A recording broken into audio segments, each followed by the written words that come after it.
Good evening, good afternoon, ladies and gentlemen. It is, in fact, the best day of the week. Happy Wednesday. Good to see you. We got a lot to talk about. And, of course, we got a jam-packed show. Be sure to smash the like button, subscribe. This show is, of course, brought to you by BetUS. Gators versus little brother UCF Knights. And I know I just offended a few of you, and that's okay. Buckle up. It's going to be a long show. We've got our pick'ems. We're going to talk about redshirting, who's going to redshirt for Florida, if anybody's going to redshirt for Florida. We're going to talk about offensive line. We're going to talk about the presser today. We got an insider. We got a lot. We got beef. There's so many things we got to talk about today. Good to see you. Love you. Let's go and introduce the co-host for the evening, Mr. David Swolderquist, everybody. What's going on, big dog? How you doing? Good to see you. How was your weekend? It was good, man. Celebrated the 40th birthday, turned the big 4-0, we were talking about gray hairs on the beard before the show, and I said, I think I got a couple more just from turning 40, but hey, it was a good birthday. I actually didn't wake up with a hangover the next day either. So, I mean, like, I don't know if that's a good omen for somebody that turns 40, but yeah, maybe it is. But hey, anyway, it's high top. It's Wednesday. Let's get it. Let's go. It could be a 40-year-old thing. Look, it was nice having a bye week. It was refreshing to watch football without the stress that comes along with it, but I'm excited to be back. Don't get it twisted. I feel like my blood started pumping before the show, talking about it, reading about it. Obviously, we had a presser. The pressers on Wednesdays are not aired, so we're trying to read through these comments. Nick Marcinko, he's tweeting things out. We're getting certain things. Thankfully, Nick is here today to talk more about it. What we do know, though, is I saw Nick Del Toro. A lot of Nicks in this industry. God forbid their moms got creative on the names. Hey, Nick. Nick on 3 in Gator Country. So we don't get a depth chart anymore, but we get a injury report. But that's only if for SEC games. So we've got none of that this week. So we have no clue what's happening headed into week number 6 for the Florida Gators versus UCF on who's playing, who's not playing. But we do have a little bit of insight on some of these guys. So let's bring in the other guest for the evening, Mr. Nick Marcinko. Is Marcinko? Am I saying it right? Marcinko, yep. Okay, fantastic. Well, our relationship, as all my great relationships start off with, is throwing bows. You started, well, not necessarily started, but it definitely flourished. You said Cam Ward was better than Graham Mertz, and I didn't hold back any punches on your take. And somebody ratted me out. Not quite sure who it was that I dragged you on the show. And then I was wrong, and I saw pretty quickly that Cam Ward looked better for game 1. So we're good though, right? All love. We're good. I received not one but 2 texts when you ratted me out. Multiple snakes. Multiple. One of them's probably watching right now. But I received multiple texts saying that you threw me under the bus, said I was wrong, and then you apologized. So it's all good. There's no real beef here. Unbelievable that multiple people were just ready to stomp on my throat in a matter of seconds. Holy smolies. Well, I'm glad, listen, I'm not afraid to say that I'm wrong either. So good stuff there. Well, let's talk about it. You just left his presser. I know Pup Howard and Jack Pyburn spoke as well. I did see one question that perked my interest. He was asked about like job security again with Strickland, right? Yeah, he was. How'd that go? I mean, it was the answer that I guess you would expect him to give. He has a great relationship with Scott, and that he's been given all the funding and all the necessary support to run this program, and that he's just what he's trying to do is his job better. And he mentioned his time at Louisiana, that he did not leave Louisiana until he felt like he did enough there. But yeah, I mean, he just talked about his relationship with Scott a little bit, and how it was healthy and everything like that. So. Okay, interesting. So he didn't allude to that they had conversations. Then he kind of said, "Hey, I've been handed this job. I've been told what I need to do, and that's kind of what it is. And that's where we left off. Like nothing has changed from the original conversation 3 years ago, essentially." No, he didn't indicate anything like that. It was more so just I have a job to do, and I'm trying to do it. And I think Napier's a little sick and tired of being asked about his job security and things like that. He keeps saying, we're just trying to win football games, and which is, fair, but, it's also fair from our perspective to ask, questions relative to job security and things like that. You have to, with everything that's been going on. So. until he gives Yeah, us a and reason not to suspect it, we're gonna continue to Right. ask. Right. If like, hey, can we pop the champagne? Or Shelton got it 3 weeks ago. Yeah. Go ahead, Dave. yeah, and it's not like even if he was going to tell the truth or not anyway. I mean, a lot of those, especially the coaches that we seen it with Jimbo Fisher leaving Florida State. It's like, you get asked about like going somewhere else or getting fired or something like that, and they always beat around the bush anyway. So it's like a null and void question to ask anyway. But I guess in retrospect, it can still be a question to ask an oppressor just in case you might get something out of it. But usually those coaches don't really budge on that, and they'll give you a Scott Strickland-like answer. Yeah, I mean, and that's the case with not just questions about job security, but whether it's injuries on the football team or anything. I mean, head Yeah. coaches at this level are going to answer what they want and, not answer whatever they want. There's no, I mean, I get comments all the time, you should ask this, you should ask that. And the reality is you're not going to get the answer you're looking for. And that's not a Napier thing. That's a head coach thing. It's coach speak. They all do it. Yeah, that's just the reality of it. I think for the fact that he kind of gave more an elaborate answer on that question versus last time was like, nope, we haven't talked about it, leads you to believe that there probably was some sort of conversation of like, hey, I know we talked about this, but again, I'm guessing, but just from listening to Billy's pressers, I feel like there probably was some sort of, now was it about him losing? That part we don't know, right? But there probably was a conversation about like, hey, things have had to change, because here's one thing I will say. From the Monday presser to the teleconference to this conference, I've read certain things that have piqued my interest.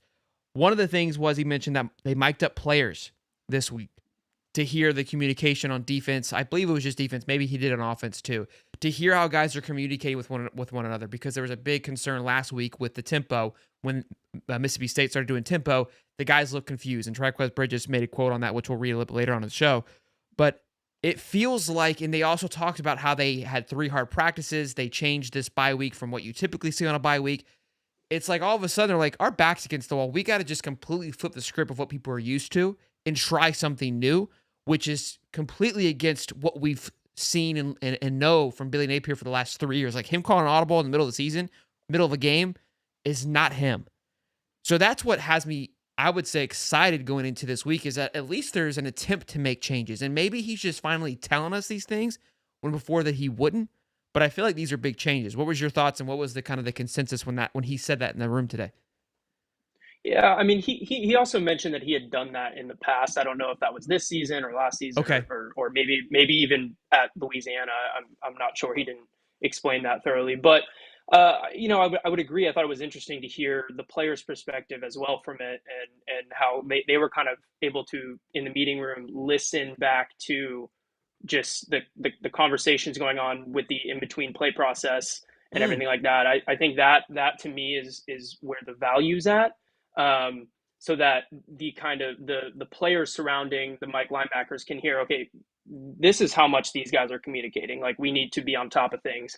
And it's also valuable for the coaching staff to look like, hey, you need to be emphasizing this protection, this check, this coverage more efficiently, quicker, faster, whatever the case may be.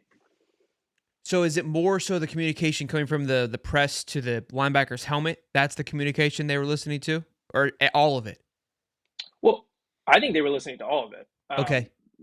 I think they were miking up multiple players just so that they could play back the audio and just kind of hear, okay, this needs to be communicated at a faster pace. We're playing, up tempo offense, and I think that's also the value in it is you're preparing for an up tempo offense, so everything needs to be precise, on time. Everything has to be moving very, very quickly, very smoothly. And I think playing Mississippi State last week, they run their up tempo offense too. So I think that kind of serves, I think Napier said it, they kind of, or maybe it was Grayson Howard said it was kind of an introduction to this fast paced, series of games that they play, because then they go to, Tennessee, who's going to do the exact same thing. So I think the bye week came at the right time for preparing for an up-tempo offense, I think. But yeah, listening to, their feedback from, the mic'd up players, I thought that was really interesting. I don't know if Napier has done that this season or not. He said they did it in the past. I don't know if, like I said, I don't know if that was last year or Louisiana, but But I think that's that. I think you're onto something, Shelton, and that it's at least encouraging that they're emphasizing communicating before they go and play a team that can run 5 plays in a minute.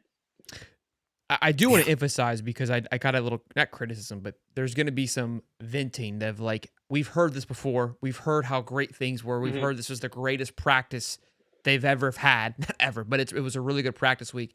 And look, I'm the biggest sunshine pumper there is, but I'm holding on to the emergency brake real tight because I've heard it plenty of times. And I love the guys, the fact that they're saying they're bought in, and that part I do enjoy because even with all the noise and the fans kind of being a little discouraged and there being a little bit apathy with the fan base, even though we sold out, I love hearing the fact that these guys are still all in, right? I mean, there's a mentality that I do respect that part of it.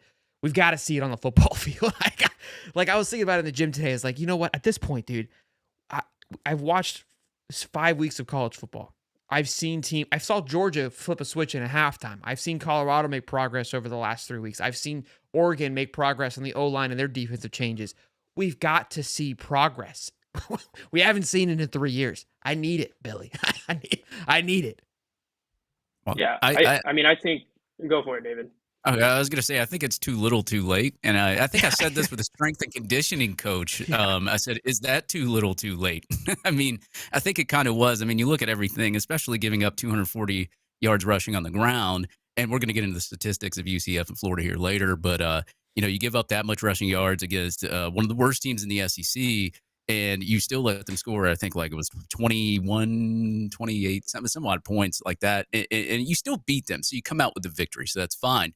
But, I mean, you're going into a game where, UCF's going to use their rushing attack. You have not been able to, except for the Miami game, you played decent in the Miami game, stopping the run. But, I mean, just about every other game you've played, with the exception of Samford, and even Samford was able to squeeze off some big runs in that game. Like, you're going up against a team that's top 5 in rushing right now. And, like, I made a comment and somebody said, well, Colorado stopped them a little bit, yeah, but yeah, and then there was other teams that they were talking about. It's like, oh, well, they haven't played anybody, and I'm like, well, who are we? Or are we anybody? Because I've been watching the last 4 games, and I have nothing good to say about the team except for the fact that they pulled off a victory against Mississippi State. That's their best win so far. Well, they beat Sanford too, Dave. Yeah, their best win's Mississippi State though. Well, yeah, the rushing defense. I haven't been watching Florida football for 20 years, but I don't know if in all of college football, I don't know if I've ever seen a team stop the run as well as they did against Miami and Samford. And then the next 2 games was like, I mean, where was you? I mean, there was no progress made. It was only downhill. I mean, that if you look at, I don't have the stats on the top, off the top of my head, but the game against Miami, the game against Samford, the first 2 weeks of the season, Florida played pretty good run defense. And at that time, I was pretty optimistic about Florida's chances against UCF because I said, hey, look, Florida's playing, they're right now they're stopping the run better than anything else they're doing on defense, and that's UCF's strength. But then all of that went out the door against A&M, and then Mississippi State. So I just don't know if I've ever seen a stretch like that with 2 decent games of rushing defense, and then all of a sudden it just falls apart. Yeah. Now let me ask one more thing before we go. Dave mentioned that they're going to stop rotating offensive linemen, and we know they've been rotating a whole bunch of players. Is the rotating going to stop? I think the rotating is what's really kind of killing the defense and like not helping them stop the run, not helping them do a lot of things, is because they can't keep certain guys out there on the field. Is that going to be something that you might think might stop rotating at other positions besides offensive line? Well, I mean, I think on the offensive line, the rotating has stopped a little bit. I think they kind of tightened up that rotation, and I do think they'll kind of stabilize that 5 moving forward. But on the defensive line, and I've been saying this on Gator Country's message boards for a while, but there's just too many guys rotating in. It's good to have a defensive line rotation. Don't get me wrong, but they're playing 4 or 5 edge rushers more than 20 snaps. And I don't think you're getting there. There's no consistent, pass rush. And it kind of seems like they're just throwing guys out there and hoping they stick. And to me, that's not the philosophy. I think you've had all off season and a full fall camp to figure out who your guys are.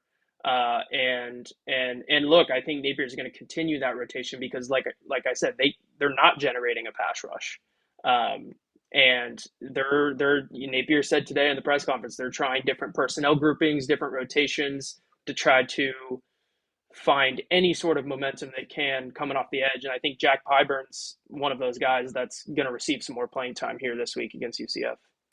I think again, it goes back to it definitely feels like it's too late because we're hearing. I have some numbers to go over with the offensive line, and the question is, and look, I think people, you kind of need a few games to figure these things out. But when you've got two offensive line coaches, and we've heard about how great things are, and the depth we've heard about all season, and then you come into the first 4 games, and it's like, yeah, we're not quite sure what we're doing. What do you mean you're not sure what you're trying to do or what you're trying to accomplish? So when all year when you're saying, hey, there's competitive depth, what you meant to say is like, we're not quite sure who's the standout guy. The competitive depth now was a negative thing. Nobody was taking over the lead spot. Not the fact that, oh, we've got so many great options. We can plug anybody out there and they're successful. No. It was a competitive nation of, we don't really know who's going to be the guy to take the lead. Because Justice Boone and Tyreek Sapp, it's like, who is it? Who is the best guy? I don't know yet. Right. Yeah, I mean, I think that was the frustrating part about the Miami game to me was just seeing all the rotation, and you can go through and look at the snap counts for Miami, and the difference, I don't have it off the top of my head, but the difference was crazy. Florida played something like 20 defenders more than 20 snaps, and I think Miami had 13 or 14.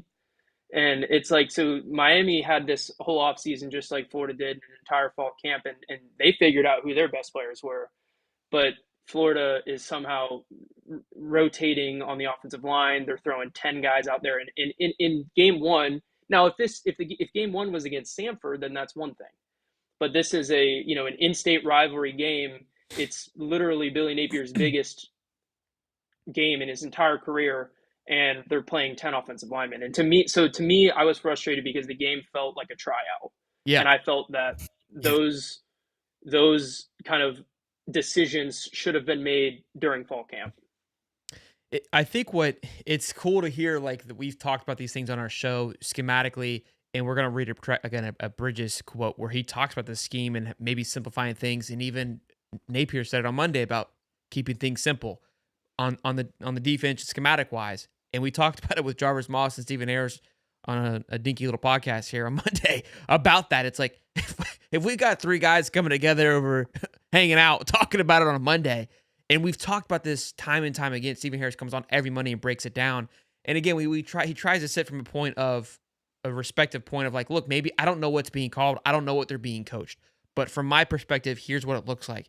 And now we're this far into it, and it's like, yeah, maybe it's a little difficult. It's like, what do we spend the last 6 months doing? That's that. And again, this is where I think the supportability is falling very quickly, because I love that you're saying it now, but again, it's the noise of it's a little bit too late. Now, if for some reason you're able to flip a switch and by golly you need it, then it'll settle in. But all the cards are forever against you right now. When you could have had a really, like somebody said, one of the podcasts, a jet engine behind you. I think it was Dorian or maybe it was Urban, but yeah, it was Urban, I think. Yeah. Let's talk about Eugene 3, Asa Turner. Those 2 guys that have been out. Any comments on those 2? Yeah. So for Eugene Wilson, Trey Wilson, I would say as of right now, game time decision. I think it's very, very possible you see a similar situation to what took place against Texas A&M, where he goes out for the initial set of warmups, and then that's kind of the deciding factor. It's because that's what happened against A&M. He practiced without pads on and then came back out, and he had his jersey on with no pads and was out for the game. So Napier said today that he took some reps in practice. I'm assuming that those were limited. I'm not at practice, but I would assume that he was not a full participant. But Eugene's one of those guys that if he's cleared to play and 100% ready to go, or even close to 100%, he's got to play in this game. Okay. And obviously he's got his future to think about and everything like that. But I think that, no one wants to hear that a player is a game time decision, but I think honestly that's probably the route that I would go right now. I mean, I Yeah, think. Go ahead, Dave. I was gonna say a lot of, and you notice a lot of players around college football, they're taking red shirts. And a report actually just came out from UCF that their return specialist Xavier Townsend opted out Tuesday too. So he's obviously, I guess he's not playing now. He's going to preserve his red shirt, but according to Brandon Helwig of UCF Sports, so that one's out there too. Yep. Yeah, Xavier Townsend actually is he's more than just the returner for them. He leads their wide receiver unit in snaps. He hasn't had the probably the productive career or season he's hoped for, but he's dynamic. He's a fast player, and I was actually told several days ago. I have some people at UCF that he was planning on opting out, but like you said, Brandon Helwig, one of their insiders, confirmed it, and he's a guy that is just dynamic in the return game, very explosive, very quick. But yeah, isn't it? I mean, it's crazy these opt outs. I mean, UCF loses one game. This guy he's leading he's literally leading the wide receiver unit in snaps. He's also their punt returner, and then they lose one game to Colorado, and he's I'm going to transfer. Any buzz maybe for a little, Florida? Yeah, on people leaving. No, and this kind of goes back to what Shelton, you mentioned something about how the team seems to be sticking together, and I think this is that having no opt outs. I mean, cross your fingers because there's still time, but no opt outs, and the time to do it was obviously this week, especially during the bye week. And Florida's played 4 games, so the next one that you play, you're kind of stuck. But I think that's the encouraging thing to me is that if you asked me after the A&M game if Florida would have had opt outs during their bye week, I would have told you absolutely, probably multiple. But to this point, it's Wednesday of game week, and we haven't heard anything. So I think that's encouraging, in my opinion. For sure. No, I mean, I thought the same thing. I thought when that first one fell, I was like, oh, Yeah. Buckle. Now look, we're gonna go over some names here in a bit. There is people who will still play this game and still can be eligible to redshirt. So we have a whole segment for that one because it's a juicy one. Mm-hmm. Nick, before we let you go, tell them where they can follow you. Is there anything that we may have not asked that was, hey, this was kind of eye turning that Billy said that people should know about? No, I don't think so. I think the big thing was the mic'd up defense and kind of a little note on Trey Wilson. But other than that, it was your typical Billy Napier Wednesday press conference. I love it, man. Tell them where they can give you follow next, though. Oh, go ahead. Are you not entertained? Did he say that? Did he go, are you not entertained? No, he didn't. He didn't. You can follow me at Marcinko_Nick on Twitter, X now. And then you can check out my work at GatorCountry.com. He has great takes on quarterbacks, guys. The guy is spot on when it comes to comparing opposing quarterbacks to our quarterbacks. The guy knows what he's doing. Nick, go tell everybody hello from the boys at Gator Country, man. Yeah, I will. Yeah, they bring you up every once in a while, David. You're a fan favorite there. What about me? Hopefully in a good way. You are in a good way. Nick, we appreciate it, man. Boys, I appreciate you having me on. Yes, sir. Love to have you back, man. Thank you so much. Glad we were able to solve our beef. Yeah, beef over. Later, Bubba. All right, man. Go Gators. All right, boys and girls, ladies and gents, good to see you. We are not done. Do not go anywhere. So first things, a couple things I want to go over before we go on to the next topic. I said this on Monday, and we've had a pretty incredible movement thus far. For those of you that didn't see it or hear about it on Monday, we here at High Top Sports have created a T-shirt. The reason I created this T-shirt is for the ones that were affected by the hurricane. Helene, I believe was the name of it. I know Asheville was affected, and most importantly, the ones that were close to home is Cedar Key, Steinhatchee, Keaton Beach. That entire area where I've been going my entire life was extremely affected. And, I always find myself in these situations like, what can we do? How can we help? We can't just sometimes just go over there. Right now, you can't even get in unless you have a license to get into those places. They're only letting people who live there get in. But I know of a lot of families. I don't know families particularly, but I do know families that have been lost everything, like clothes, house. Not necessarily their house they're able to rebuild, but they lost all the clothes inside the house because of how high the water went. So I was like, look, what if we do this? We'll create a shirt. We'll sell these shirts, and whatever we're able to rally it together, we can maybe find a family. you guys know a family that's been affected, submit it to us, and we raise $1,000 and send it to them, and maybe give them food for a week. Maybe it's housing for a week. Maybe it's clothes to kind of get them back on track. The reason I also wanted to do this, I'm not always a big fan of giving money to big corporations because you don't know if it goes anywhere. If you can trust it. You may say, hey, how can I trust you, Sheldon? I try to keep it a buck all the time with you boys. And what I'll do is show you what we do with the money. I try to be as honest as possible. I'm honest as possible. So I'm very transparent with what I do. We've raised, I think, close to $500 so far. A couple people just donated $100. And I see somebody already donated $20. Russell's Swick donated $20. Just picked up my Save the South shirt. Maybe next time you can have a hurricane name, Get Back, You Suck shirt. Absolutely. Go Gators. So a lot of people donated money on Monday, and I think we sold like 20 shirts thus far. It's like $15 each shirt is going to go. So incredible stuff. And again, I'm really passionate about this just because, again, I always feel like, hey, how can we help? So you get a cool shirt and that we designed, and then you're also going to help somebody out. So. Yeah, I mean, I've seen a lot of videos on Twitter, and then some people sent me some videos, just horrible destruction, man. Houses flooded, people swimming in kayaks in their houses, in the streets. I mean, just could imagine. I mean, that storm was so close to like hitting us in North Georgia. Now we would have got tropical storm force winds, but we're not used to that here in Atlanta, Georgia. And so a couple of streets did get flooded. Georgia could imagine if the storm was coming here, but man, it sucks. So, for everybody out there struggling right now, man, we're trying to help you guys out. So, this helps a little bit, of course, a little bit from everywhere else, and here also helps too. So it's good that we can at least reach out to some of those people that were affected by the hurricane. $2 for MG says, rumor has they call him Nicky Salts. I think that was for Nick. I appreciate it. Mama says, you're incredible. Thank you, Mama. Thomas Fisher says, anyway, I can pick up a shirt Saturday. I won't be at the game Saturday, so no, there's not a possible way you can pick up a shirt. I'll be at the game, but I don't have a shirt, so I'll be there. He doesn't have a shirt either. So, again, you guys, there's a link in the description if you guys want to scoop your one up. Again, I think we sold one just a few minutes ago. I think it was from, who was it? What was his name? Russell Swick. So thank you, Russell. I had this queued up, but you already mentioned it. Their number one receiver has entered into the transfer portal. He has redshirted, so he's no longer playing for UCF on this coming Saturday. I thought he just redshirted. I didn't know if he entered the portal or not.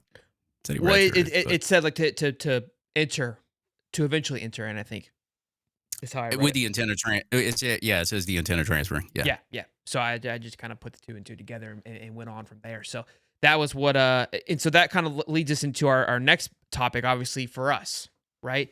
With hey, what's going to happen with our guys? So I've got a little list here that I want to go over from Nick Del Toro.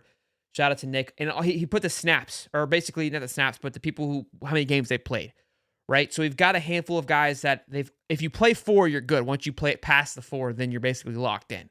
So guys like Trayon Webb, Pup Power, Kelby Collins, once they play this game, which I believe they will, right? They'll be locked in. The names that I'm going to continue to keep an eye on, Bryce Lovett's a redshirt freshman. He's only played in 3 games, so technically he can play in this game and still be eligible to transfer. The big names, though, to keep an eye on, obviously Eugene Wilson's only played in 2 games.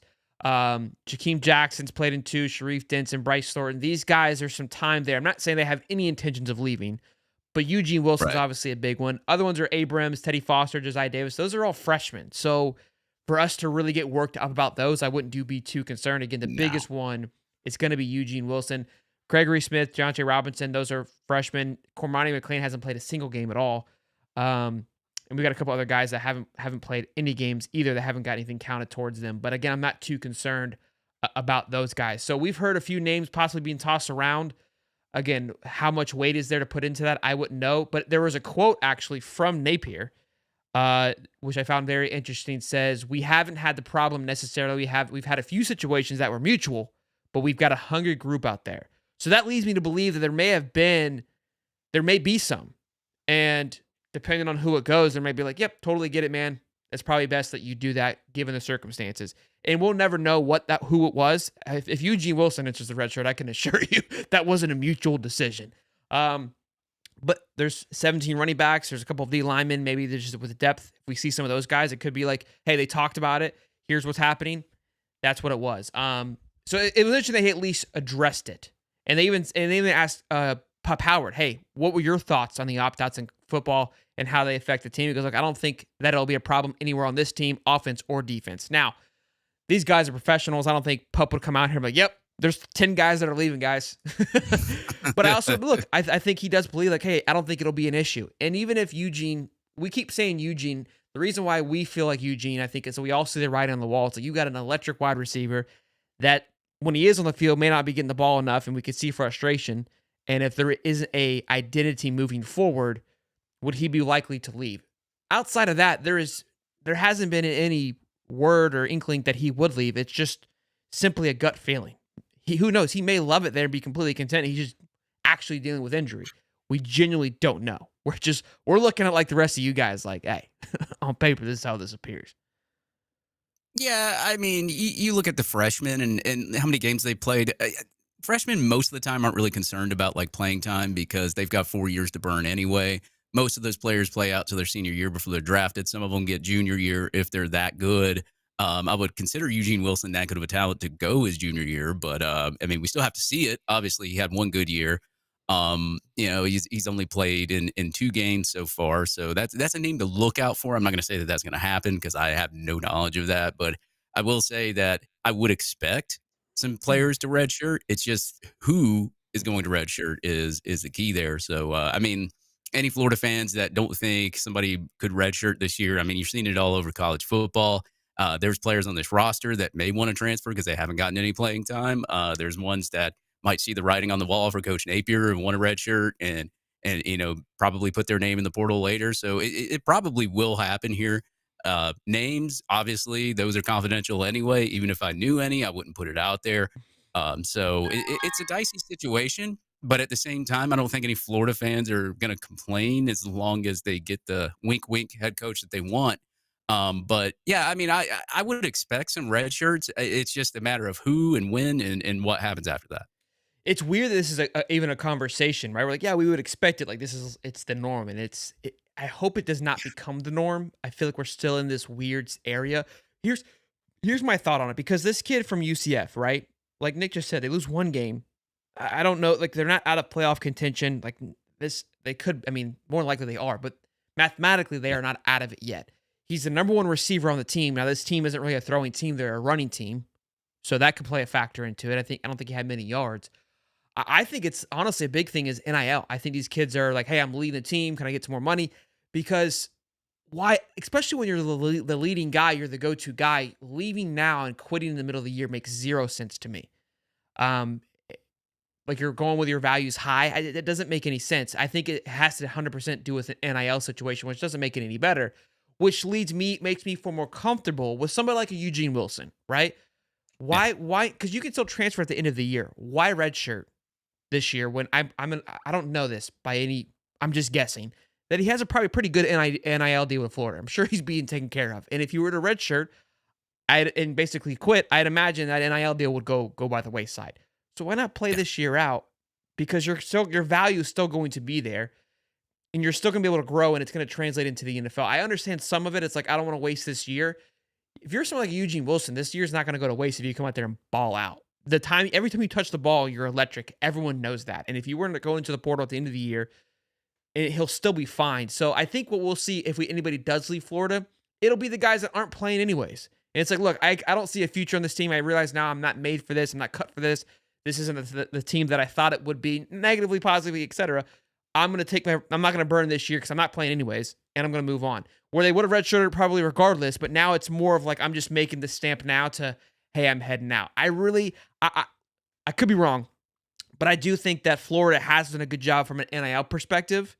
We've heard about it. We have the most signed up athletes in the country, to where that will translate to where there's a little bit more organization of guys, no need for them to leave, especially, middle to top, where you see the schools that it's happening with. Although USC and Barry Alexander, that one didn't make any sense, but I don't think he was playing too much. I think that was him just simply not playing a lot. I think he was getting beat out, honestly.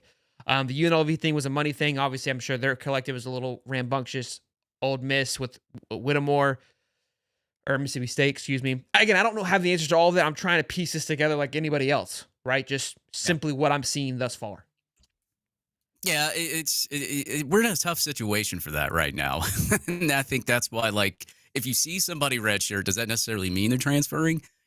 Are they thinking, okay, well, maybe there's a new head coach coming in. Let me see who that is, and I'll redshirt for the season and see, and play for him next season and save a year of eligibility for this guy? Or are they saying, hey, I want to transfer somewhere else because I'm just not liking it here, or they're not paying me enough, or somebody offered me more, because we all know tampering happens. There's just so many different scenarios and outlines that you could put out there for just every single individual student that's either red shirts or is in the portal. Now, some players are just going to play the season out, and that's fine with them too. But I mean, it's just a really hairy situation over here for Florida right now. We haven't seen anything yet, but that's why I say I would expect it just based on the certain scenario that we're in right now. Gravy Biscuit says risk of injury. And look, I agree with that. They don't want to get injured and hurt themselves playing for a team that may not be relevant in the future. But if you're like Eugene, it's like, look, you can just say, hey, I'm hurt, and slowly kind of ride the year out and still get paid. Where I feel like if you redshirt, you're basically eliminating I don't know. I could be wrong. I don't know. But I'm trying to think optimistic here of the situation and how it could all play out. But before we get into a few other things, we're going to talk about TriQuest Bridges, his comments, and then also break down the game with stat-wise. The stat part of this is going to be very interesting. And then, of course, Pickens with Ty. Ty, you're a little early. You can hang out if you like. I see you in the green room. Or you can dip out and come back. It's up to you, big guy. But we've got a few things. Show's running a little longer than we thought. So good to see you, though, Ty. Did he win like it? I was about to say, did he win like every game? Is that why he's here early? No, not quite every game. But look, did Rocket Money find you any subscriptions you forgot about or you paid for twice and didn't realize it? Can you name every single subscription you have? I know I can't name all of mine, and I'm not alone. I just learned that over 74% of people have subscriptions they've forgotten about. With Rocket Money, I don't have to remember every subscription or worry about forgetting any because I can see them all laid out right in front of me. Look, Rocket Money is fantastic. When you connect all of your accounts, what I enjoy about it is you connect all of your accounts, all of your cards, your bank accounts, etc. It's like, in my eyes, for me, like a little personal accountant. You get a little dashboard, shows you what's coming in and what's going out. And I think money, being educated on your finances, that what is coming in and what is going out is huge, and it allows for you to excel. This is why we were excited to team up with Rocket Money. I think financial education is very important. And unfortunately, it's not taught in schools. I was fortunate enough to have a mom that was very persistent on me learning these things. So I was, able to learn those and handle that. But that is my favorite part. Even with the subscription thing, I think just being able to have like your own personal accountant is what it feels like. It's fantastic when it comes with Rocket Money. Rocket Money is a personal finance app that helps you find and cancel your unwanted subscriptions, monitors your spending, and helps you lower your bills so you can grow your savings. Rocket Money has over 5 million users and has saved a total of $500 million in canceled subscriptions, saving members up to $740 a year when using all the app's features. Stop wasting money on the things you don't use. Cancel your unwanted subscriptions by going to rocketmoney.com/hightopsports. That's rocketmoney.com/hightopsports. rocketmoney.com/hightopsports. All right, ladies and gents, now that we talked about that, let's get into the TriQuest Bridges situation. So we alluded to it a little bit. Actually, that's O-line. With Nick while he was on the show, a quote that he said, and this goes back to what we talked about with Stephen Harris, but his quote was, we just need to simplify things. We can't make things complicated. The first thing we have to do is align. Once we align to everything, the formation, then we can get a call in. Give the call and communicate what we're going to do. That's kind of what it was versus the tempo, just not lining up. And we talked about that. I said that exact thing on Monday. I said, look, when the team got the formation they wanted out there, Mississippi State couldn't do a damn thing. Well, that's cool, Sheldon, but the moment that Mississippi State realized, like, hey, if we just basically keep them on their heels, they can't stop us because they're just in a blender. And this is where I get irritated because I said this on Monday's show, and I don't know if it made sense, but it's like, look, if you just make them get out of comfort zone, you can beat them. No matter how good they are, if they don't know what's happening, everybody is lost. And it's because the scheme is so complicated that it takes a second to get it rolling. How this wasn't exposed early on, I don't know. And I get that to me is you have an offense and a defense that operate like a snail, that function in their own tempo and their own pace. And when you can get in your own tempo and your own pace, you are very successful. And so you have an offense like Florida that doesn't really have much of a tempo going against our defense. So our defense is used to a slow tempo, I'd assume. This is where I feel like there has to be, where Billy, and I've talked about this before, is, are you surrounding yourself around enough people that push back? Or is there too many yes men? Clearly, we know the answer. It's not enough people pushing back, because if that were the case, you wouldn't be waiting till week 5 to figure this thing out. It shouldn't take Mississippi State to show you, hey, you're not good against the tempo because they're catching you on your heels. You're not able to make an adjustment.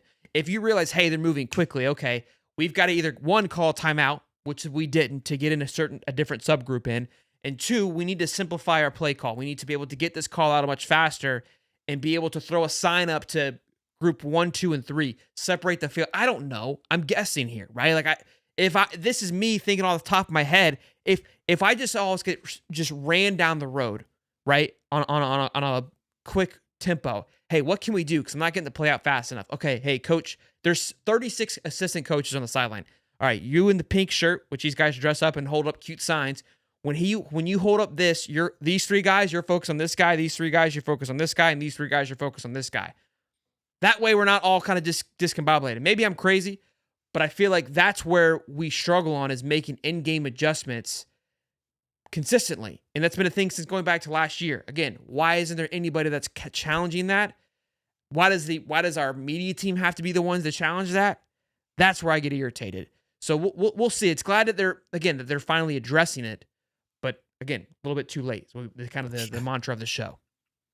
Yeah, too late has been the answer for like everything transfer portal wise. I mean, we could go make a list on 10 different things of what they're too late on, but like, I mean, it seems like they may need a special teams mat and a defensive mat and an offensive mat. But I mean, it also helps when you're not rotating players every single play, so you can get the guys in the position on the field during that hurry up offense and actually execute the play that you're trying to execute. And it goes back to what me and Nick were talking about. It's like it's got to come to a point to where it's okay to rotate a player or two on certain scenarios. Every team does that.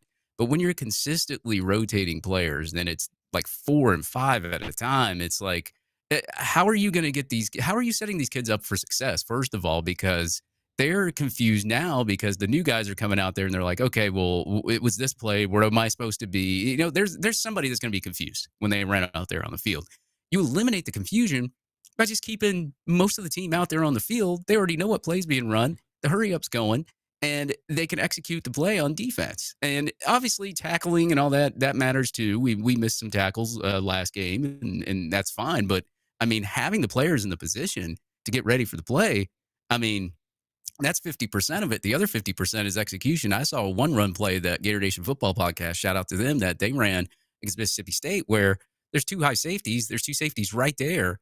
And they obviously see the guy run the ball. There's no pursuit to that guy. We lack pursuit when either a wide receiver catches a football, a running back has a football, or quarterback takes off and runs with the football. You don't see like 4 or 5 guys running after the guy. You see like 1, maybe 2. And the pursuit is just terrible from all the players. And like, I think that's what makes better defenses is 100% fast pursuit of whoever has the football. Granted, they may get 10 yards, but it eliminates them getting 20 and 30. I mean, you're spot on. It's almost as if the play calling has eliminated the killer instinct, because they're so used to like, hey, if I just follow what I'm supposed to do, then everything's going to work out. And you get rid of that, again, that in-game decision-making. Just go out there and be a baller. And that's something we talked about with Jarvis Moss and Stephen Harris of like, just let them go play. Just let them line up and just go hit somebody. And I feel like we've lulled them to a sleep a little bit with the play calling, and they're thinking so much of where should I be and what should I do versus just hit the guy with the ball, right? Guy catches ball, you hit ball. Like there's nothing else to think anymore. Like, forget about where you're supposed to be. Yeah, forget about the play calling. Yeah. There's only one position you're supposed to be at. Once somebody has the ball, then you can pursue them. That's it. It's I'm not saying that it's easy, because I'm not an athlete, but I'm just saying it's an easy concept to figure out. That doesn't take much thinking, right? It's just, and I think again, all of this with like, hey, it's on the player, it's on the individual, to me falls back on coaching, whether it's holding them accountable, whether it's going to the sideline and pulling up. You have an iPad now. Pull it up, circle it. Get the guy from Gator Nation Football Podcast that goes sit on the sideline with you if you need it. I don't know. Come on, Virgilio. Get Stephen Harris. Like, hey, why are you in this frog stance? Look how many times when you're in this frog stance, you get eliminated. Pop out, stand up, and hit somebody. Like, that to me is like you have every single tool that you could possibly need to be making in-game adjustments. Like, that is why you're paid. You're not paid to go in there with the greatest plan. I don't care how cute and how great your envelope is and how what your shirts say and what phase you're in. None of that matters when you're in between the trenches. You are at war, and you have to be able to make adjustments and have that killer mindset. Look, I feel like we're beating a dead horse, but these are the things that I am concerned about heading into this week against UCF. So let's break that down. Let's go ahead, and I think that was the last thing that I had. Napier did say for people that he sees to have more playing time, he named all 3 running backs, Ball, Daniels, and Webb, have earned more playing time, along with Tony Livingston, a tight end, Marcus Burke, wide receiver, Aaron Childs, linebacker, Miles Graham, linebacker, LJ McCray, edge/defensive lineman, DeAndre Robinson, defensive lineman, Tavarius Brown was that late minute add. The guy's an absolute tank defensive lineman. So excited to see those guys get named. Again, Miles Graham, have not seen much of him alongside Aaron Childs, who got a sack, I believe, at the end of Mississippi State game last week. Played one time and leveled somebody. So, we'll get that guy on the football field. Tavarius Brown is just 6'9", 290 pounds, and it's just an absolute just tank running people over. He's like another George Gumps. So put him out there, run somebody over, see what he's able to do. But let's go ahead and break down the game, and then, of course, we'll get Tyler in here for our pick'ems here. So we've got Florida versus UCF here. The line has changed. Of course, the show is brought to you by BetUS, and when you use the code YouTube150 at BetUS.com, you get back 150% on your first 2 deposits, then $125 on your third deposit, up to $2,000. Gators last week were favored by 3 or 2.5. It's flipped completely. It's like watching the hurricane tracker. Like, one week it's going to hit here, and the next week it's not even going to be close to that. Now we're underdogs by 2.5 at home. Very interesting. Very interesting to see how much it's changed. What's scary to me is that we were favored going into the Colorado game. They get absolutely bodied as their 14-point favorites. Yeah. And the line flips completely. And there hasn't been any charts. There hasn't been any announcement of who's playing and who's not playing. Nothing outside of people just going, this line's crazy, of what caused it to move. Which is wild to think if people have that little faith. It's not wild, but that many people are hammering. They were hammering the -2.5, I'd imagine, or the money line for UCF is what I have to guess. Yeah, I mean, I don't blame them after what they've seen Florida. Sure. I like you said, though, I don't get why they just got bodied against Colorado, but it goes to show you that there's a lot of people in Vegas that does not believe in Florida. And I think Florida and the players should take that as an insult. I mean, you look at the statistics, which we're going to get into. I posted it earlier today. I said Florida's ranked 122nd in defending the run against FBS opponents, giving up 231.3 yards per game. Now, this is FBS. It's not FCS included. UCF is ranked 5th nationally in rushing yards per game, averaging 283.3 yards per game against FBS opponents. That statistic right there is probably what's going to decide this game on Saturday. So if Florida cannot clean up the run game when it comes to just even tackling somebody, Florida is probably in for a long night. Now, if Florida comes out there and it looks like a completely different team, maybe even, kind of look like they did against Miami and Samford, they did give up some runs, but for the most part, they contained the run game, but they were getting torched through the air against Miami. Then maybe you have a chance in this game, because I don't think KJ Jefferson's that great of a quarterback throwing the football. He hasn't really, I posted it earlier too, some UCF fan tried to say that, KJ was better than DJ or whatever, but DJ threw for over 400 yards in his first game. Now, granted, it was Samford, but how many crappy teams has KJ Jefferson played in his career? He's never thrown Game for one, 400 I don't think yards. he threw for over 100 yards, and he played in nobody. And Lagway could have probably threw for 500 against Samford. But anyway, that doesn't really matter because it's different opponent, different time, different day, Saturday. But it comes down to that statistic to me. Can Florida stop the run? And I think if Florida stops the run and plays decent defense, doesn't even have to play elite defense, I think they can come out with a victory in the game. Here we go. Let's look at the numbers. And I got a few other numbers that aren't on here. Credit to Brendan, who always give us the data here. We have Florida versus UCF in rankings. Not good when you look at it on the page here by the numbers. No. Defensively, we rank 112th. UCF ranks 53rd. Offense, we rank 50th. They rank 4th. I would say the offense is heavily skewed because of their rush offense, which they rank second.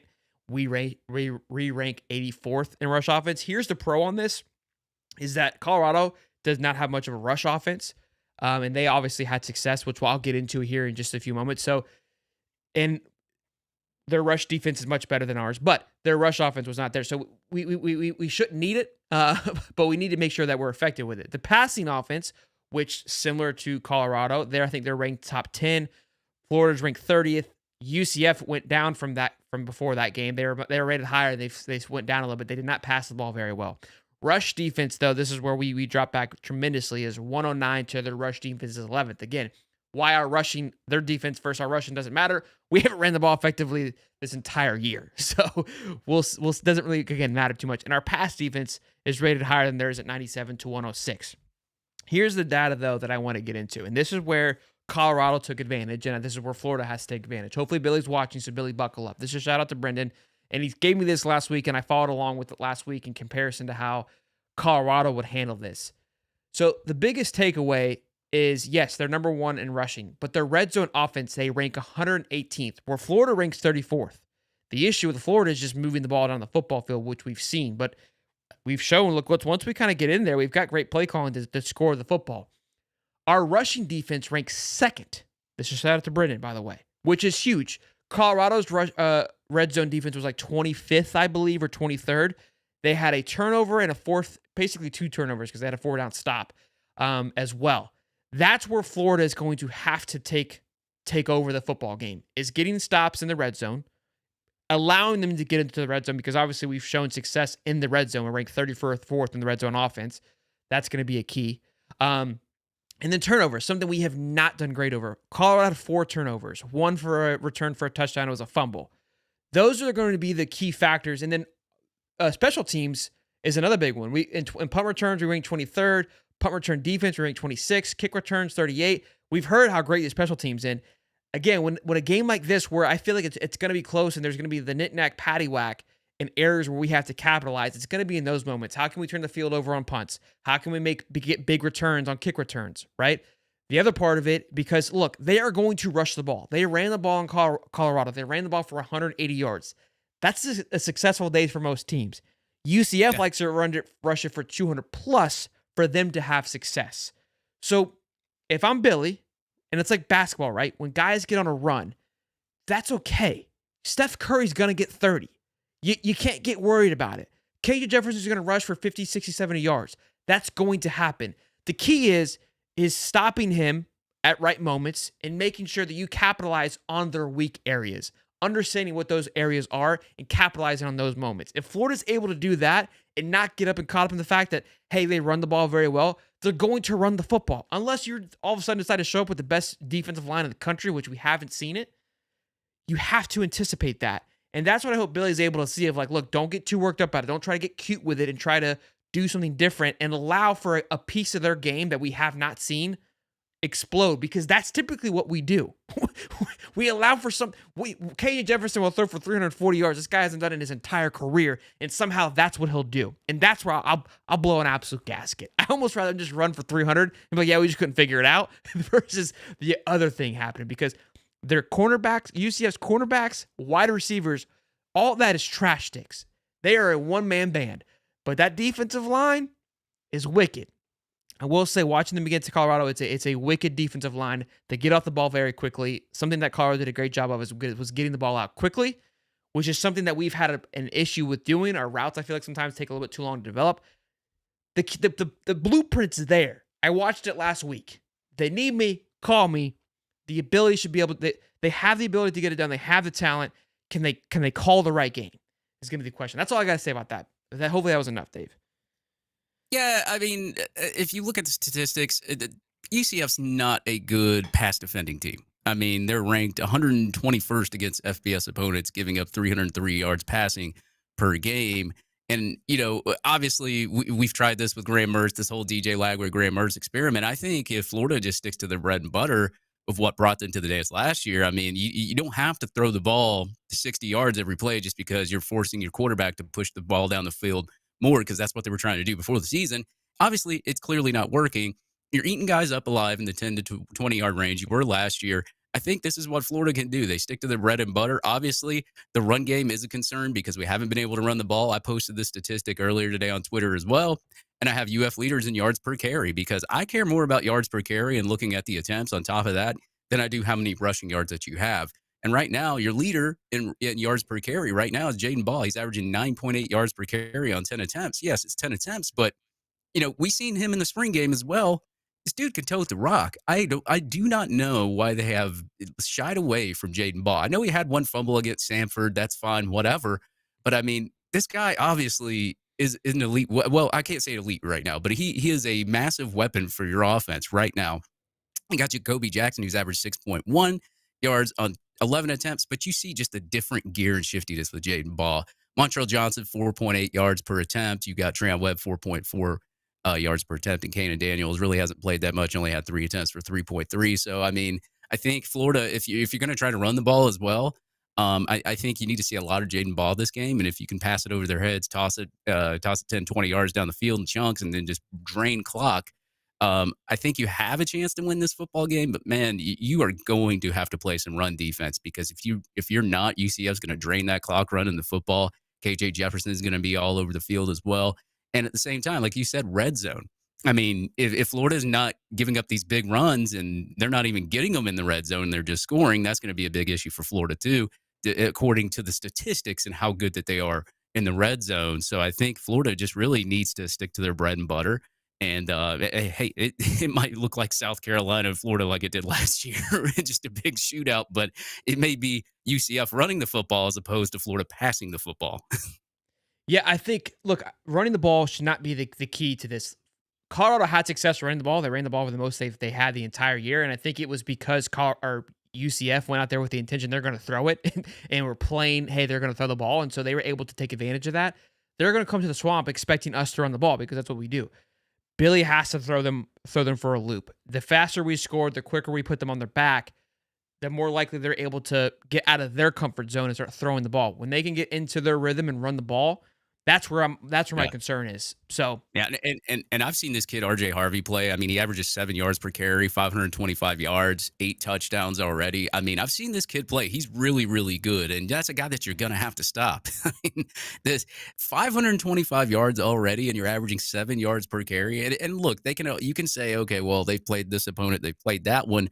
But we're worse than a lot of those opponents that they played in rush defense right now. So, like, that still doesn't really matter. Now, if we were, like, 40th or 50th against the run and we gave up a few, and I could probably look at their schedule and say, they haven't really played anybody. We should be fine. But right now, I look at the way we defend the rush, and they've played better rush defenses. Let's put it that way. Well, yeah, neither are we though. So it's like we've been a hot, wet paper bag, and hopefully this Saturday we can at least make it a little bit of a wall of concrete or something. Austin Rogers says, "Shelton, which hurts worse? Florida losing to UCF or Braves going out round one?" Listen, Braves losing this game, they don't even deserve to be there. To be honest with you, this team is in disarray. I mean, they fought and clawed their way to get there. Kudos to them, but they are down to the nitty gritty. I knew Max Reed was going to come out here and lay an egg. This guy is the epiphany of laying an egg when it comes into the playoffs. He irritates the hell out of me. And the offense, the bats are just not there. I mean, you've lost the entire team. So San Diego, they're kind of what we were 3 years ago. They've been working their ass off to be in this moment, and they finally have all the right pieces and they're healthy. So they should win this game. Just like we should win. We should beat UCF. So this UCF would hurt way worse. Hasn't Braves have like a lot of injuries, like career season? Oh my injuries? God, Acuna, Riley, Strider. Yeah. I mean, dude, the list goes on, dude. It's unbelievable. All right, boys, that is the recap of the game. Let's get into our pick'ems with, of course, Mr. Cowboy Ty, David. Sorry for. Let's get him in here, big guys. Let's get him in here. We appreciate your patience, big guy. We got a lot going. Buddy, I'm always patient. I'm a Florida State fan. Got to be patient when we're fucking Florida State fans. That's true. rough being you guys right now. That is very fair. Score update, boys. I went on a tear last week, got 5 right, but you boys both got 4 right. So it was a very healthy week. Very healthy week for all of us, I would say. I got 19. Ty, you're at 14. Dave, you're at 17. if I win that Oklahoma Auburn game, I'm pulling ahead, but I got screwed. So we'll let it slide on that one there. Oh, I know all about the beats, buddy. You don't have to tell me. That's true. I think what was the big one? The A&M game. I was the only one that picked that game. Got me an extra points there, so I felt good about that. You picked FSU, I think, against the Stangs, which was not a good call. I think that was bad on your part. We call that a fanboy pick. That's okay. A fanboy pick. All right, couple of stupid chats. Brian, $5 says always needing to wait and see if you're getting pulled out. I don't know what that means. I wish I would know what joke he was referring to. Then $10 from Drew Brown. Best Gator channel. Keep up the good work, boys. Love how the fan base is still selling out games and miss all this through all kinds of weather. Yeah, that is incredible. And this is what is so exciting about this season is like even though we're not where we want to be on the football field, every game is going to be electric. Like how can you not be excited to play? You know what I mean? So it's like we're playing like Memphis one week, then Cal, and then SMU. You know what I mean? We're playing like legitimate football teams. So let's get into this. We got a great slate of games here this week. I'm really excited about it, and I'm gonna give you. I'll give away my secret. I've got underdog Central for this week. I feel like the lines are extremely aggressive, and I'm gonna take full advantage of it while I can. Dave, we're going to you first. We got Cuse at UNLV. UNLV is favored by 6.5 at home. Obviously, UNLV loses their quarterback. They go out and whip absolute ass last week, which I love. Big fan of UNLV, but I'm also a big fan of Syracuse. So this is a tough one for me. But Dave, where are you going with this one, big dog? Yeah, it's so tough, man. I mean, I guess I'll go. I guess I'll go UNLV. Whatever. It is a tough one. Cowboy? I think I'm going to go towards Syracuse. There is somebody you want to watch in this game though. Ricky White the third. That dude is legit. He will be in the NFL, and he is fun to watch. So if you're going to watch them, just watch Ricky White. But I do like Syracuse to cover him. I think it's a Friday night game, right, guys? It's Friday night, correct? Alongside Oregon and Michigan State, which should be a good one as well. Let me look. I want UNLV to win. Friday. Because of the quarterback Schluka to say like F you, we don't need you anyways, and I like what UNLV is doing. 2 weeks ago on our Monday mashup show, I had Syracuse winning the ACC after and Kyle McCord winning the Heisman. They let me down pretty quickly, but they lost. Who'd they lose to? They lost in a. They shouldn't have lost that game at home at Syracuse. I like Fran Brown and Kyle McCord to bounce back. I think it's a close one.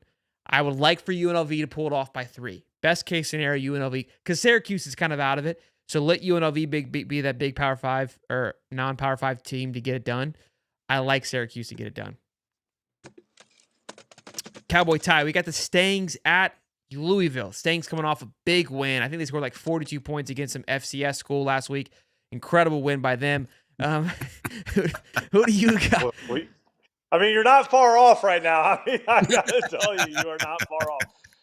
However, I do what I saw from Louisville. I did win that game last week, the Notre Dame-Louisville game. You did. Notre Dame covered. I like Louisville this week to cover the same kind of spread at home. Okay.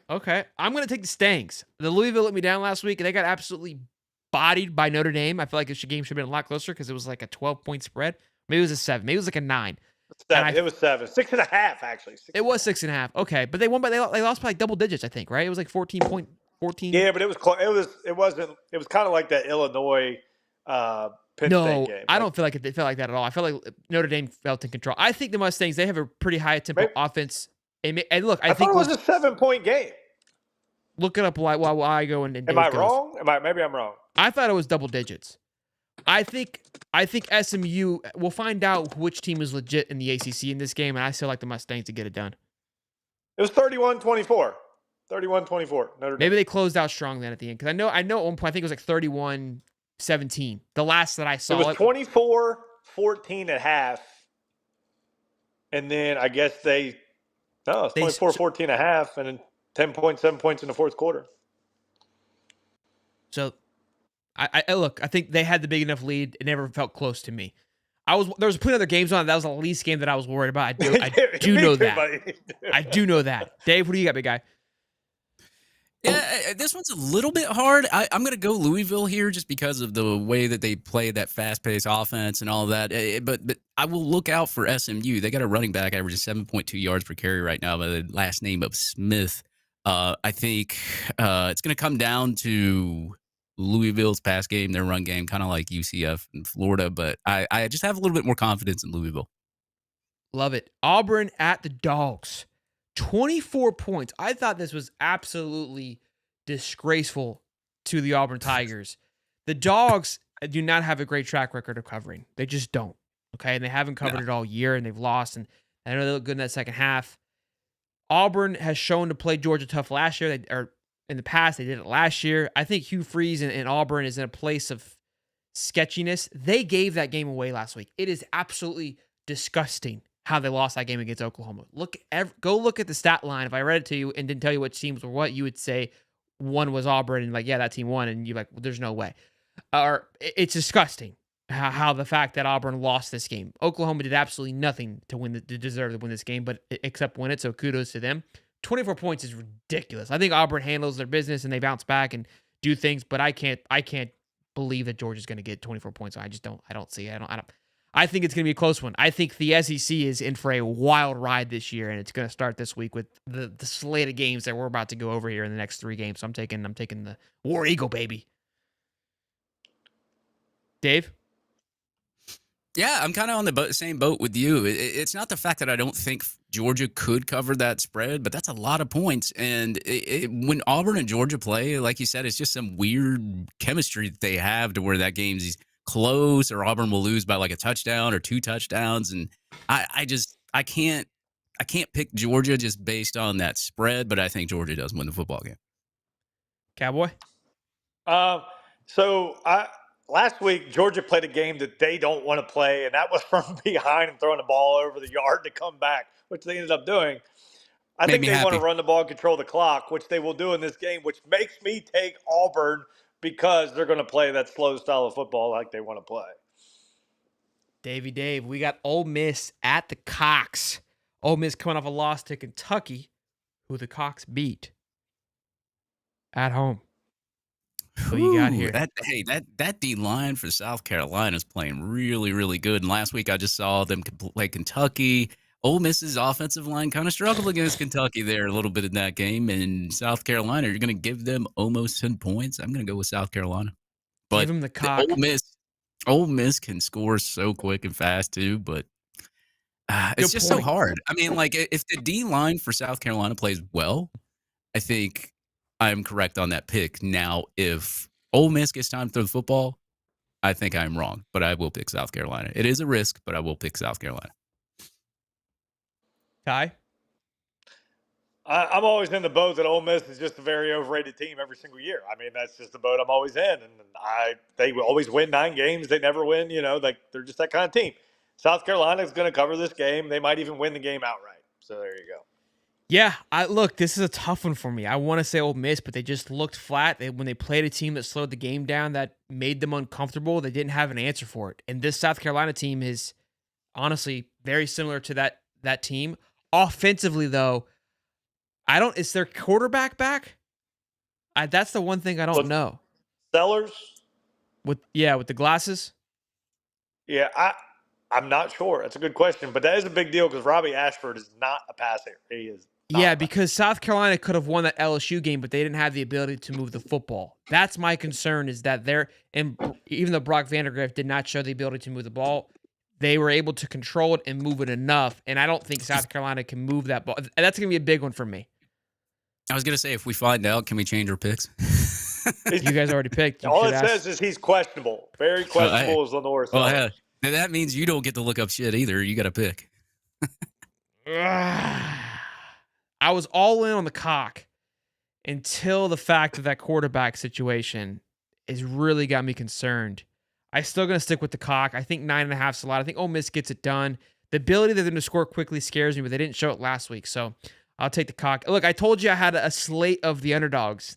This is I'm all in on it. I took SMU. I took Auburn. I'm taking the Cox. I took Sarah. I'm taking literally nobody that's favored right now. What? Yeah, I have taken no favorites thus far, and I'm going to continue to do that. So I'm taking I'm gonna give it to you right now. I'm taking Arkansas next because I'm first. I think doesn't matter. I'm gonna go now. I'm taking Arkansas against Tennessee. I think Tennessee probably pulled back a little bit against Oklahoma, but this Arkansas team has looked just gritty. They have just been a fun team to watch, and they are on upset alert, I think, every week of ruining somebody's season. And this could be, I hope and pray this is the week they do this, because I would love to see Tennessee just get absolutely obliterated. Honestly, a last-minute field goal would be fantastic. And KJ Jefferson maybe goes back and does what he did. Anyways, I like 13.5, I think, is a lot. I think they're putting a lot into Tennessee's offense. Arkansas is better than Oklahoma. Let's just put it that way. And Tennessee didn't beat Oklahoma by 13.5. That's my thoughts. It is not KJ Jefferson anymore. I know. I said I hope we can go back. Keep up, Dave. Okay. Keep up. Moving too quick I'm for you. You got to buckle up here, big guy. Go ahead, Dave. You're up. You got to buckle up. I'm already on the next one. I'm a man. I'm 40. I'm losing my mind. By the way, Eat Chucky Nuts. I like that name, by the way. It says, yes, he's back. He's referring to the South Carolina quarterback. So I feel good about my I'm going to go Tennessee. I'm going to go Tennessee, man. They for as much offense as they've been putting out, they've been playing some pretty decent defense as well. So I'm picking Tennessee to cover that spread. I am going to go Arkansas also. And the reason I'm going to go Arkansas, because it's in Arkansas. And I just think, once again, that Tennessee, they will let down somewhere. This might be that letdown spot. I like Talon Green, make a few plays. Maybe they'll be in the game. I don't know. We'll see. Could be looking ahead to the Alabama, Tennessee, maybe. Could be like how that Kentucky Georgia game was, right? Could be getting a little foreshadowing. I like that. Hey guys, there's 350 people in here and 99 likes. Just a few of you to get us over would be fantastic. Show some love. Let YouTube know that you think we're doing a great job. If you don't think we're doing a great job, don't do anything. Don't dislike it. But just have fun. We got Clemson at 1-4. Doak. FSU is down their elite Heisman candidate quarterback in DJU. They are also down for their greatest transfer portal offensive lineman probably has a statue being built as we speak in Richie Leonard, out for the year as well.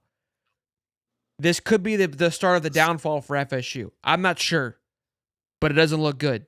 Dave, who do you got? I know Brock Glenn is the quarterback now. I actually think he's better than DJU, but I think any quarterback out there is better than DJU. So I think that does help out Florida State a little bit, but I think Clemson's just too good of a team, and I think they cover that spread really easily. And I think FSU goes 1-5 now in the toilet. Cowboy?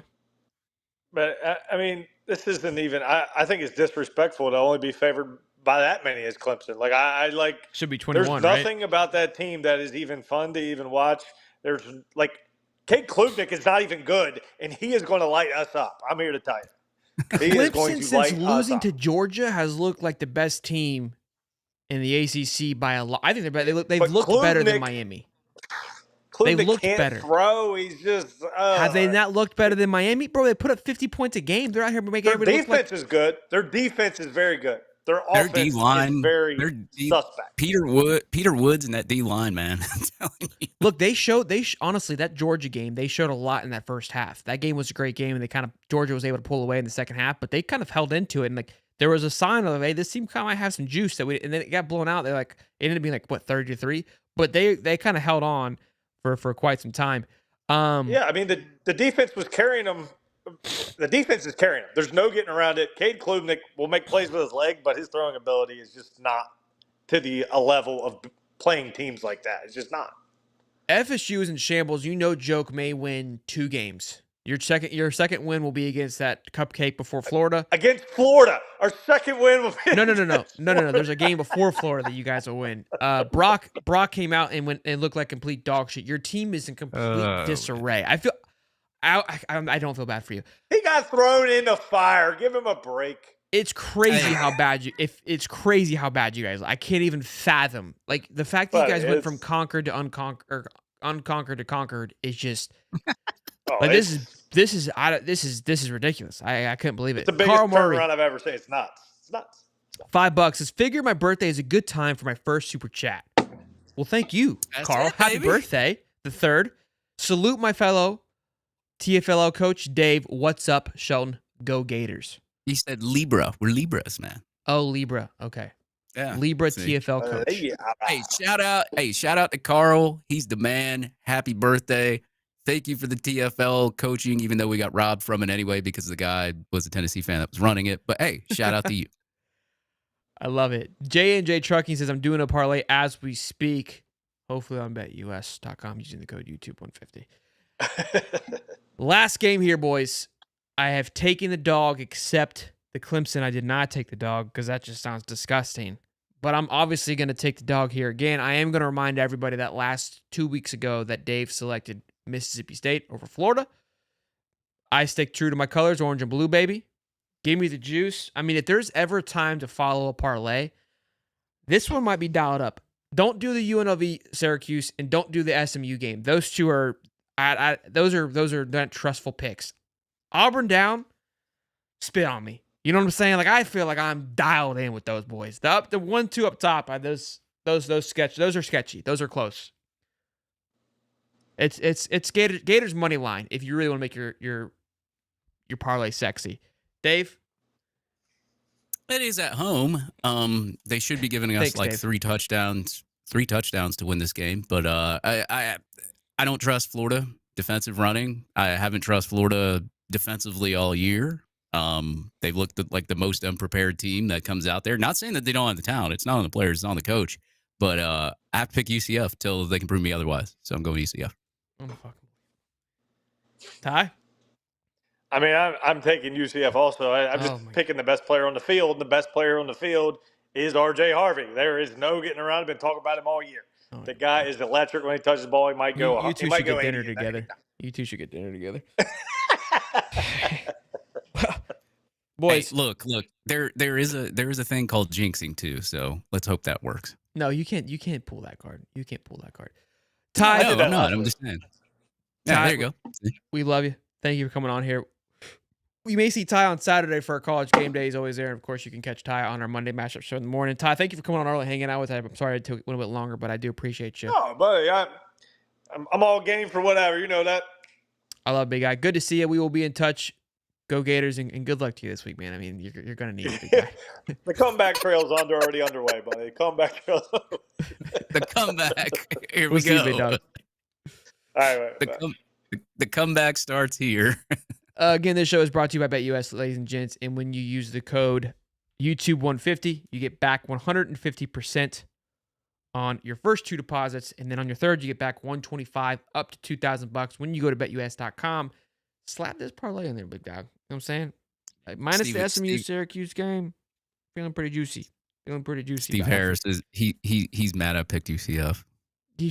Rightfully so. Rightfully so. We got our likes up. I do want to mention this one last time, boys and girls. Like we said, with the hurricane affecting the west coast of Florida, we created these shirts. All proceeds for whatever we sell for these shirts will be going to a family in need. We'll find a family. If you guys have a family that you think, hey, I know them. They lost everything. They could use. I'm assuming we'll raise close to $1,000. Hey, they could use that for food for the week, housing for the week, clothes to get that back going. Like, it's crazy to think about, but people have literally lost every item they've ever worn, and they've got to start over. Like, it's unfathomable. And the fact that we get to come on here and talk and be able to do this and still hang out and have our power turned on. Uncle Lou is out of power until October 10th. That's 8 days away. Oh God, really? Yeah, October he's in 10th? Georgia. I saw Muddy talking about it. Denver gets in a war zone. It's rough for a lot of people, and we are extremely blessed and have.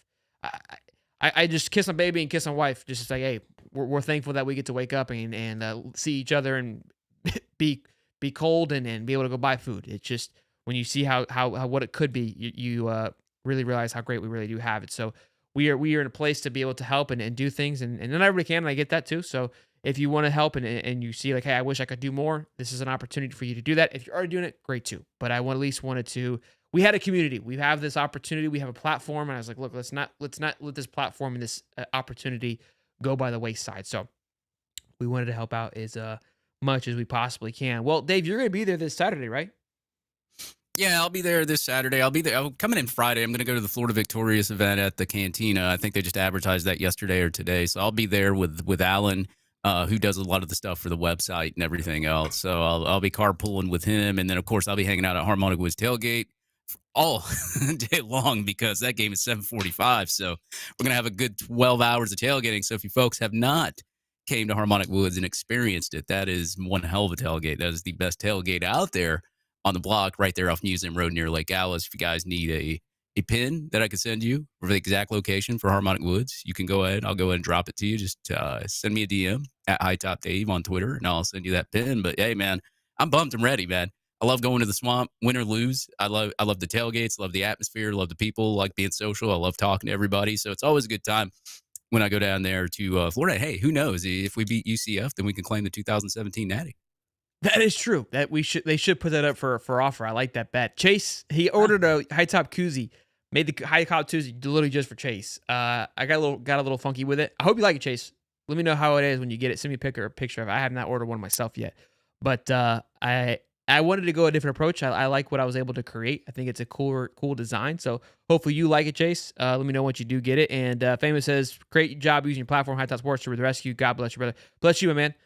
Love it, Steven. Glad that you're in here hanging out with us tonight. I want to think that Stephen Harris may be one of the rats, Nick Marcinko, but we're not going to point any fingers. We're just going to leave that at that. But Braves are losing 5-1. They suck, so my baseball season's over. And honestly, thank goodness, because if baseball season gets dialed in, boys, I get easily distracted, and that could really you just kind of railroad this show if that were to happen. When they win the World Series, I promise, I literally, the rest of the world did not exist. My entire when the game was game day, I was sweating and stressing, and it's all I cared about. And then when it was not game day, I was thinking about what was going to happen the next day. It sounds dumb, but I was fully invested.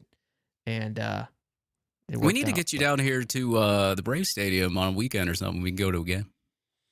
Yeah, we didn't make it up there this year. I usually try to go every year, but I haven't made it the last couple of years. The little man was a little too little. A little too little this year. Yeah, that happens. It's a lot to. We took him to a local game around here to see how he would do, and he obviously doesn't care. And it's I'm not gonna go spend a whole $1,500, right, to him be over in 5 minutes, hotel, getting down. Nah. Yeah, well, maybe I can hook you up, man. I know a couple of people that work down there at Brave Stadium. Maybe I can hook you up a little bit. It's not even the tickets; it's the hotel. It's the whole adventure to go there. Is just a lot to not. Battery is fun though, man. The battery is really fun. Yeah, if you're drinking and getting a rager, I got a Solar here to Dinger. How many people scored though? Just now, 2-5. Single. All right, here we 2-5. There you go. There's some signs of life. We win this game. I'm back on board. You know what I'm saying? I'm getting buck wild with it. Boys and girls, I love you. Good to see you. Be sure to smash the like button, subscribe. Hope you guys. Oh. And by the way, Georgia fans, roll Tide. Roll Tide. Roll Tide, boys. We love you. Smash the like button. Stay safe. This show was, of course, brought to you by BetUS. We'll see you boys in the next one.